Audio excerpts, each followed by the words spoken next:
Bonsoir. On apprenait hier le décès de l'auteur, compositeur, interprète Jean-Pierre Ferland.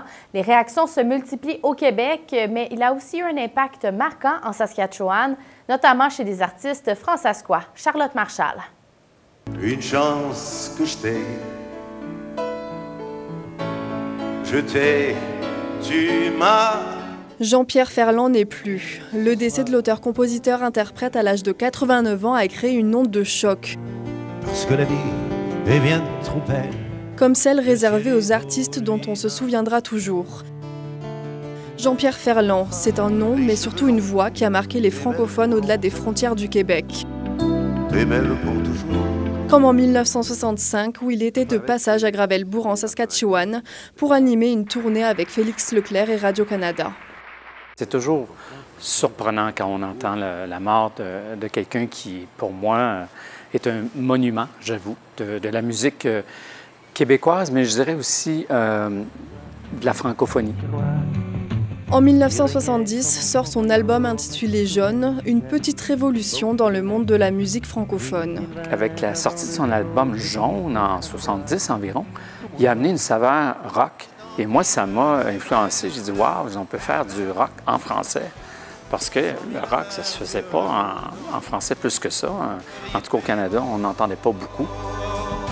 Pour des artistes fransaskois de sa génération, cet album leur a montré la voie vers un nouvel horizon qui était impensable à l'époque, celui de mélanger les genres pour créer un genre unique, un genre accessible qui parle à tous. Avant Ferland, on avait l'impression que les chansonniers, c'était quelque chose, la chanson pop, c'était autre chose. Ferland a trouvé une façon de tout assembler ça, parce qu'il savait parler aux gens, je pense, d'une façon à la fois poétique, une façon où les gens se reconnaissaient.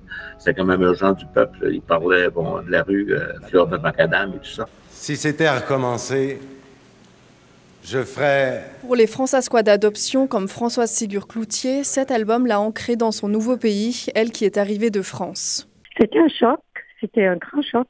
Surtout qu'évidemment, moi je suis arrivée au pays il y a très longtemps, au Canada, et je crois que Jaune est la première 33 tours que je me suis acheté en arrivant au Canada. Donc, il venait de sortir ce 33 tours-là et j'ai fait rouler ça à fond. Ici Charlotte Marchal, Radio-Canada, Regina.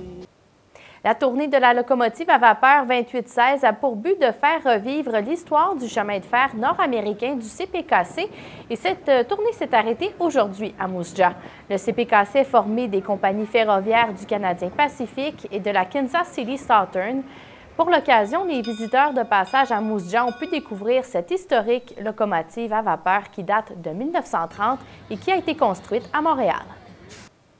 Le Musée royal de la Saskatchewan a lancé une toute nouvelle banque de données numériques pour aider à identifier les espèces d'oiseaux lorsque des œufs sont trouvés. Les résidents pourront soumettre des données sur les oiseaux. L'identification est une compétence nécessaire pour les professionnels et les chercheurs parce que parfois, il est seulement possible d'identifier un oiseau par les caractéristiques des œufs trouvés. Au Canada, il y a plus de 400 espèces d'oiseaux.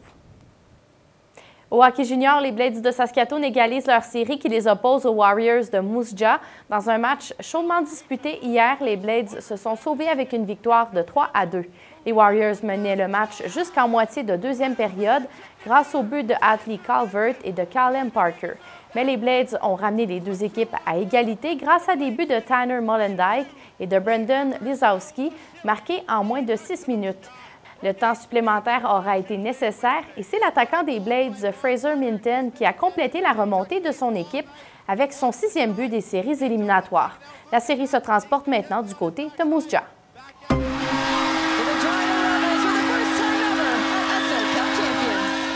Au hockey féminin, les Rebels de Regina sont championnes de la Coupe SO 2024, le championnat national féminin des moins de 18 ans. Elles ont vaincu le Storm de North York par la marque de 2-1 en finale pour se sauver avec la médaille d'or.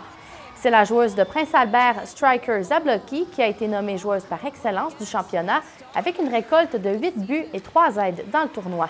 Cette année, le championnat national de la Coupe SO 2024 était présenté à Vernon, en Colombie-Britannique. Ce bulletin d'information, bonne soirée.